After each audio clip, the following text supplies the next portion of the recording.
دا په ګدناګانو د ګډاګانو دا ماښام عوامي نېشنل پارټۍ متحد د عرب اماراتو د هغې بختورې لحظې په درناوي کې را جوړ کړی دی کله چې پیرنګي استعمار او د هغه تالیسټو زمونږ په پښتنه خاوره خپل نوم را تپلی او زمونږ دا یو کال مبارزې په نتیجه کې چې کومه سیاسي جدوجهد موږ کړو جمهوري لارو مو خپله کړې وه او دې پښتنې خاورې له هم هغه نوم وګټو کوم نوم چې دې له خوشحال بابا ایښی و کوم نوم چې دې له احمدشاه بابا ایښی و. خوشحال بابا به وي چې نوره ټوله پښتونخوا په ځای میشته ده. خلک وایي عوامي نېشنل پارټۍ په دې خاوره دا نوم ولې عوامي نېشنل پارټۍ ایښی دی.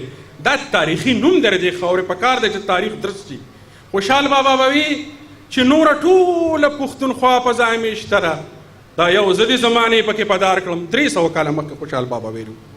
احمدشاه بابا وي د ډیلي تخت هیره هم چې را په یاد کړم د دې خپلې پښتونخوا د غره سرونه. زمونږ پارټۍ زمونږ مشرانو د خپل سیاسي بصیرت په نتیجه کې د 2.5 په هغه پارلیمنټ کې چې 10 پکې زمونږ ممبرانو په متفقه طور هم قرارداد هم په سینټ کې هم د پاکستان په قومي اسمبلی کې او دې پښتنې خاورې ته هم هغه نوم وګټو.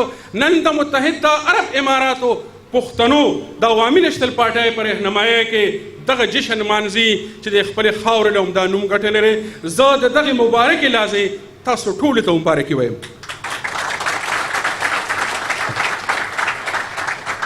او ما ته هغه یو 2 شعر را یاد شو چې ما ټول عمر ما ټوله ورځ د بلو کم منله د لاله،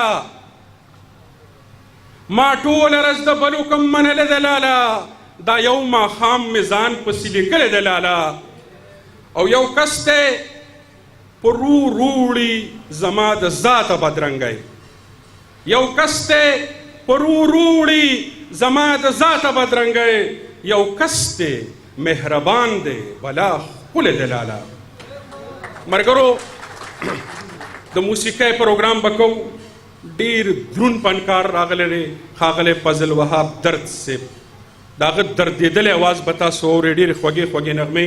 خو د عوامي نېشنل پارټۍ متحد د عرب اماراتو ګران صدر خپل ورور خپل ملګري عبدالله خان له بلنه ورکوم چې راشي او مېلمنو ته په خیرالې ووایي، بیا به د موسیقۍ پروګرام پیل کوو. ښاغلی عبدالله خان د عوامي نېشنل پارټۍ متحد د عرب اماراتو صدر.